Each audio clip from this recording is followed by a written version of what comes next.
ನೀವು ಇಲ್ಲಿ ನೋಡ್ತಾ ಇರುವ ರಸ್ತೆ ನಮ್ಮ ಹೆಮ್ಮೆಯ ಮೈಸೂರು ಅರಮನೆಯ ಹಿಂಬದಿಯ ರಸ್ತೆ. ಈ ವೃತ್ತದ ಹೆಸರು ಬಿ ರಾಚಯ್ಯ ವೃತ್ತ ಅಂತ ಹೇಳಿ. ಒಂದು ಬದಿನಲ್ಲಿ ನಮ್ಮ ಮೈಸೂರು ಮಹಾನಗರ ಪಾಲಿಕೆಯ ಕಚೇರಿ ಇದೆ, ಇನ್ನೊಂದು ಬದಿನಲ್ಲಿ ನಮ್ಮ ಮೈಸೂರು ಮಹಾರಾಜ ಸಂಸ್ಕೃತ ಪಾಠಶಾಲೆ ಇದೆ. ಇಷ್ಟೆಲ್ಲ ಯಾತಕಪ್ಪ ಹೇಳ್ತಾ ಇದ್ದೀನಿ ಅಂತ ಹೇಳಿದರೆ, ನಮ್ಮ ಮೈಸೂರಿನಲ್ಲಿ 200 ವರ್ಷ ಪುರಾತನವಾದ ವೀರಭದ್ರ ಮತ್ತು ಚಾಮರಾಜ ದೇವಸ್ಥಾನಕ್ಕೆ ನಾನು ಇವತ್ತು ಹೋಗ್ತಾ ಇದ್ದೀನಿ. ಅದನ್ನು ನಿಮ್ಮ ಜೊತೆ ಶೇರ್ ಮಾಡ್ಕೊಳ್ಳೋಣ ಅಂತ ಹೇಳಿಬಿಟ್ಟು ವಿಡಿಯೋ ಮಾಡಿದೆ. ಬೆಳಗ್ಗೆ ಬೇಗ ದೇವಸ್ಥಾನಕ್ಕೆ ಹೋದೆ. ನಾನು ಬೇಗ ಹೋಗಿದ್ದರಿಂದ ರೋಡ್ ಸ್ವಲ್ಪ ಖಾಲಿ ಇತ್ತು. 7 ಗಂಟೆ ನಾನು ಹೋದಾಗ ನೋಡಿ, ಇದು ಮಹಾರಾಜರ ಕಾಲದ ಸಂಸ್ಕೃತ ಪಾಠಶಾಲೆ. ಇನ್ನೊಂದು ಬದಿಯಲ್ಲಿರುವ ಮೈಸೂರು ಮಹಾನಗರ ಪಾಲಿಕೆಯ ಕಟ್ಟಡ ಕೂಡ ಮಹಾರಾಜರ ಕಾಲದ್ದು. ಅದು ಕೂಡ ನೋಡೋದಕ್ಕೆ ತುಂಬ ಸುಂದರವಾಗಿದೆ, ನಮ್ಮ ಮಹಾನಗರ ಪಾಲಿಕೆ ಕಚೇರಿ. ಈ ಕಚೇರಿಯ ಬಲಬದಿಯ ರಸ್ತೆಯಲ್ಲಿ ಸ್ವಲ್ಪ ಮುಂದೆ ಸಾಗಿದರೆ ಅಲ್ಲಿ ದೇವಸ್ಥಾನ ಸಿಗುತ್ತೆ. ಇಲ್ಲಿ ನಾವು ಓಡಾಡುವಾಗ ತುಂಬ ಸಂತೋಷ ಆಗುತ್ತೆ. ಪ್ರತಿಯೊಂದು ರಸ್ತೆ, ಪ್ರತಿಯೊಂದು ಕಟ್ಟಡ ಎಷ್ಟು ಮುಂದಾಲೋಚನೆ ನಮ್ಮ ಒಡೆಯರ ಫ್ಯಾಮಿಲಿಗೆ, ಮುಂದಿನ ಪೀಳಿಗೆಗಾಗಿ ಬೆಲೆ ಕಟ್ಟೋದಕ್ಕೆ ಆಗೋದಿಲ್ಲ. ಆ ಥರ ಒಂದು ಉಡುಗೊರೆಗಳನ್ನೆಲ್ಲ ನಮಗೆ ಕೊಟ್ಟಿದ್ದಾರೆ ನಮ್ಮ ಮೈಸೂರು ಮಹಾರಾಜರು. ನಮಸ್ಕಾರ ಎಲ್ರಿಗೂ. ನೋಡಿ, ವೀರಭದ್ರ ದೇವಸ್ಥಾನ ಹೊಸದಾಗಿ ಏನು ಕನ್ಸ್ಟ್ರಕ್ಷನ್ ನಡೀತಾ ಇತ್ತು. ನಾನು ಹೋದಾಗ ಒಂದು ಚಿಕ್ಕ ದೇವಸ್ಥಾನ ಇದು. ಅಂದರೆ ಜಾಗ 100 ಅಡಿ ಇದೆ ಅಂತ ಇಲ್ಲಿನ ಪುರೋಹಿತರು ಹೇಳಿದ್ರು. ಕೃಷ್ಣರಾಜ ಒಡೆಯರು ಇಲ್ಲಿ ಒಬ್ಬ ತಪಸ್ವಿ ಇದ್ರಂತೆ, ಸಿದ್ದಬಸಪ್ಪ ಸ್ವಾಮಿಗಳು ಅಂತ ಹೇಳಿಬಿಟ್ಟು ಅವರಿಗೆ ಈ 100 ಅಡಿ ಜಾಗವನ್ನು ಕೊಟ್ರಂತೆ ದಾನವಾಗಿ. 1881ರಲ್ಲಿ ಈ ದೇವಸ್ಥಾನ ಸ್ಥಾಪನೆ ಆಯಿತು ಅಂತೆ. ತದನಂತರ 1947ರಲ್ಲಿ ಇದನ್ನು ಪುನಃ ಸ್ಥಾಪನೆ ಮಾಡಿಬಿಟ್ಟು ನಿರ್ವಹಣೆ ಮಾಡಿಕೊಂಡು ಬಂದಿದ್ದಾರೆ. ಇಲ್ಲಿಯ ಗುಹೆಯಲ್ಲಿ ತಪಸ್ಸು ಮಾಡ್ತಾ ಇದ್ರಂತೆ ಒಬ್ಬರು ಸಿದ್ದಬಸಪ್ಪ ಸ್ವಾಮಿಗಳು ಅಂತ ಹೇಳಿಬಿಟ್ಟು. ಆ ತಪಸ್ವಿಗಳ ಕನಸಿನಲ್ಲಿ ವೀರಭದ್ರ ಸ್ವಾಮಿ ಬಂದುಬಿಟ್ಟು ನನ್ನನ್ನು ಇಲ್ಲಿ ನೆಲೆಗೊಳಿಸಿ ಪೂಜೆ ಮಾಡು ನೀನು ಅಂತ ಹೇಳಿದ್ರಂತೆ.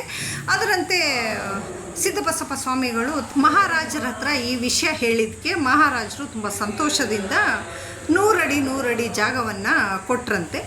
ತದನಂತರ ಇಲ್ಲಿ ಸಿದ್ದಬಸಪ್ಪ ಸ್ವಾಮಿಗಳು ವೀರಭದ್ರ ಸ್ವಾಮಿ ಮತ್ತು ಚಾಮರಾಜೇಶ್ವರ ಸ್ವಾಮಿಯನ್ನು ನೆಲೆಗೊಳಿಸಿ ಪೂಜೆ ಮಾಡ್ತಾ ಇದ್ರಂತೆ. ಮತ್ತು ಇಲ್ಲಿ ಒಂದು ನೆಲಬಾವಿನ ಕೂಡ ಇರಿಸಿದ್ದಾರೆ. ಪೂಜೆಗೆ ನೀರು ಬೇಕಲ್ಲ, ಅದಕ್ಕೋಸ್ಕರ ಅಂತ ಹೇಳಿಬಿಟ್ಟು.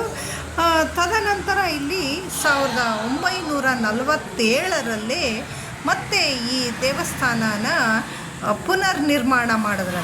ನಂತರ ಆ ಸಿದ್ದಬಸಪ್ಪ ಸ್ವಾಮಿಗಳು ಇಲ್ಲಿಯೇ ಐಕ್ಯರಾದರು ಅಂತ ಹೇಳಲಾಗುತ್ತೆ. ಅಂದರೆ ಆ ಗುಹೆಯಲ್ಲಿ ಅವರು ತಪಸ್ಸಿಗೆ ಕುಳಿತಿದ್ರಲ್ಲ, ಆ ಗುಹೆಯಲ್ಲಿ ಐಕ್ಯರಾದರು ಅಂತ ಹೇಳಲಾಗುತ್ತೆ. ನಾನು ಚಿಕ್ಕವಳಿರುವಾಗ ಈ ದೇವಸ್ಥಾನಕ್ಕೆ ಬರ್ತಾಯಿದ್ದೆ. ನಮ್ಮ ತಂದೆಗೆ ಈ ದೇವಸ್ಥಾನ ತುಂಬ ಇಷ್ಟ, ಕರ್ಕೊಂಡು ಬರ್ತಾಯಿದ್ರು ನನಗೆ ಈ ದೇವಸ್ಥಾನಕ್ಕೆ. ಆಗ ನಾನು ಗುಹೆ ನೋಡಿದ್ದೆ. ಅಲ್ಲಿ ಭಕ್ತಾದಿಗಳೆಲ್ಲ ದೇವರ ದರ್ಶನ ಮಾಡಿಬಿಟ್ಟು ಮತ್ತು ಈ ಗುಹೆ ಒಳಗೆ 1-2-3 ಮೆಟ್ಟಲು ಇಳಿಯೋ ಥರ ಇತ್ತು. ಇಳಿದ್ಬಿಟ್ಟು ಸಿದ್ದಬಸಪ್ಪ ಸ್ವಾಮಿಗಳು ಅಲ್ಲಿ ತಪಸ್ಸು ಮಾಡಿರೋ ಜಾಗ ಅಂತ ಹೇಳಿಬಿಟ್ಟು ಭಕ್ತಿಯಿಂದ 1-2 ನಿಮಿಷ ಕೂತು ಎಲ್ಲರೂ ಸ್ವಾಮಿಗಳನ್ನು ನೆನೆಸ್ಕೊಂಡು ನಮಸ್ಕಾರ ಮಾಡಿಕೊಂಡು ಬರ್ತಾಯಿದ್ರು. ಈಗ ಆ ಗುಹೆಯನ್ನು ಬದಲಾವಣೆ ಮಾಡಿಬಿಟ್ಟು ಬೇರೆಯೇ ಥರ ಒಂದು ಸ್ವಲ್ಪ ಕಟ್ಟಡ ಮಾಡಿದ್ದಾರೆ. ಸುಲಭವಾಗಿ ಬಸಪ್ಪ ಸ್ವಾಮಿಗಳ ದರ್ಶನ ಮಾಡ್ಬೋದು, ಆ ರೀತಿ ಅನುಕೂಲ ಮಾಡಿದ್ದಾರೆ ಇವಾಗ. ಮತ್ತು ಇದು ಸುಬ್ರಹ್ಮಣ್ಯನ ವಿಗ್ರಹ. ಮತ್ತು ಬಾವಿಯ ಒಂದು ಬದಿಯಲ್ಲಿ ತಾಯಿ ಚಾಮುಂಡೇಶ್ವರಿ ವಿಗ್ರಹ ಇದೆ. ದೇವಸ್ಥಾನದ ಬಗ್ಗೆ ಪುರೋಹಿತರು ಸಾಕಷ್ಟು ವಿವರಣೆ ಕೊಟ್ಟರು ನನಗೆ. ಭದ್ರಕಾಳಿ ಸಮೇತ ವೀರಭದ್ರೇಶ್ವರ ಸ್ವಾಮಿ ದೇವಸ್ಥಾನ ಇದು 1881ರಲ್ಲಿ ಸ್ಥಾಪನೆ ಆಗಿದ್ದು. ಇಲ್ಲಿ ಮಹಾರಾಜರು ಹಿಂದೆ ಕೃಷ್ಣರಾಜ ಒಡೆಯರ ಹಿಂದೆ ಶ್ರೀಕಂಠದಿಂದ ಕೃಷ್ಣರಾಜ ಒಡೆಯರು ಈ ಜಾಗವನ್ನು 100x100 ಜಾಗವನ್ನು ಕೊಟ್ಟರು ಆ ಸ್ವಾಮಿಗಳಿಗೆ. ಅವರು ಸಿದ್ದವತಿ ಸ್ವಾಮೀಜಿ ಅಂದ್ಬಿಟ್ಟು ಅವರು ಗವಿಲಿ ಐಕ್ಯವಾಗಿದ್ದಾರೆ. ಅವರಲ್ಲಿ ಸ್ವಪ್ನದಲ್ಲಿ ಕಾಣಿಸ್ಕೊಂಡು ವೀರಭದ್ರ ಸ್ವಾಮಿನ ತಂದು ಸ್ಥಾಪನೆ ಮಾಡಿ ನೆಲಬಾವಿ ಮಾಡಿ ನೀರು ಬರಂಗೆ ಮಾಡಿ ಇಷ್ಟು ಅನುಕೂಲ ಮಾಡಿ ಅವರು 81ರಲ್ಲಿ ಸ್ಥಾಪನೆ ಮಾಡಿದರು. ಅದ್ರ ಕಾಲ ನಂತರ ನಡ್ಕೊಂಡು ಬಂದು 47ರಲ್ಲಿ ಈ ದೇವಸ್ಥಾನ ನಿರ್ಮಾಣ ಆಯಿತು. ಭಕ್ತಾದಿಗಳಿಂದ ದೇವಸ್ಥಾನ ನಿರ್ಮಾಣ ಆದಮೇಲೆ ನಂತರ ನಮ್ಮ ತಾತದವರು ಇದನ್ನು ನಿವಾರಣೆ ಮಾಡ್ಕೊಂಡ್ಬಿಟ್ಟಿದ್ರು.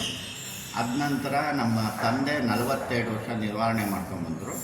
ಈಗ 2001ರಿಂದ 25ರವರೆಗೂ ನಾನು ನಿವಾರಣೆ ಮಾಡ್ಕೊಂಬಂದು ದೇವಸ್ಥಾನ ಜೀರ್ಣೋದ್ಧಾರ, ಗೋಪುರ, ಬಣ್ಣ ಹೊಡ್ಸೋದು, ಈ ಬಿಲ್ಡಿಂಗ್ ಕಟ್ಸೋದು, ಮುಂದ್ಗಡೆ ಬಾಡಿಗೆ ಬರೋಂಗೆ, ಹೋಟೆಲ್ಲು ಬಾಡಿಗೆ ಬರೋಂಗೆ ಈ ಎಲ್ಲ ವ್ಯವಸ್ಥೆ ಮಾಡ್ಕೊಂಡಿದ್ದೀನಿ. ಈಗ ಭಗವಂತನಿಗೆ ಡೈಲಿ ರುದ್ರಾಭಿಷೇಕ ನಡೆಯುತ್ತೆ, ಪಂಚಾಮೃತ ಅಭಿಷೇಕ ನಡೆಯುತ್ತೆ, ಅನ್ನ ಸಂತರ್ಪಣೆ ನಡೆಯುತ್ತೆ. ಪ್ರತಿ ಅಮಾವಾಸ್ಯೆಯಲ್ಲೂ 1,000 ಜನ ಊಟ ಮಾಡ್ತಾರೆ. ದೇವರು ಮೆರವಣಿಗೆ ನಡೆಯುತ್ತೆ. ಕೊಂಡೋತ್ಸವ ನವಂಬರಲ್ಲಿ, ಡಿಸೆಂಬರಲ್ಲಿ ಕೊಂಡೋತ್ಸವ ನಡೆಯುತ್ತೆ. ಅನ್ನದಾನ ನಡೆಯುತ್ತೆ.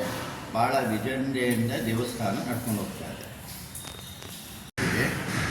ಅಲ್ಲಿ ಮದುವೆ ನಡೆಯುತ್ತೆ, ಮುಂಜಿ ನಡೆಯುತ್ತೆ, ನಾಳೆ ಒಂದು ಮದುವೆ ಇದೆ.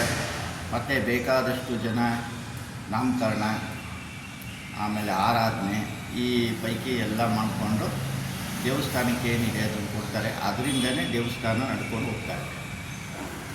ಧನ್ಯವಾದಗಳು. ನನ್ನ ಇವತ್ತಿನ ಈ ದೇವಸ್ಥಾನದ ವ್ಲಾಗ್ ನಿಮಗೆ ಏನು ಅನ್ನಿಸ್ತು ಅಂತ ಹೇಳಿಬಿಟ್ಟು ಕಮೆಂಟ್ ಸೆಕ್ಷನಲ್ಲಿ ಕಮೆಂಟ್ ಮಾಡಿ ತಿಳಿಸಿ. ಮತ್ತೊಂದು ವಿಡಿಯೋ ಜೊತೆ ಸಿಗ್ತೇನೆ.